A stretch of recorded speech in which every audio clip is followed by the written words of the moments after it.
சொல்லுக்கும் அர்த்தத்துக்கும் தூரங்கள் கிடையாது. சொல்லாத காதல் எல்லாம் சொர்க்கத்தில் சேராது. எண்ணிக்கை தீர்ந்தாலும் முத்தங்கள் தீராது. எண்ணிக்கை பார்த்தாலே முத்தங்கள் ஆகாது.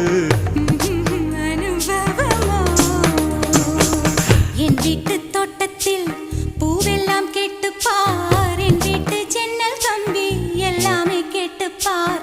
என் வீட்டு தென்னங்கீற்றை இப்போதே கேட்டுப்பார். என் நெஞ்சை சொல்லுமே. உன் வீட்டு தோட்டத்தில் பூவெல்லாம் கேட்டுப்பார். உன் வீட்டு ஜன்னல் கம்பி எல்லாமே கேட்டுப்பார். உன் வீட்டு தென்னங்கீற்றை ஒவ்வொன்றா கேட்டுப்பார். என் பேர் சொல்லுமே.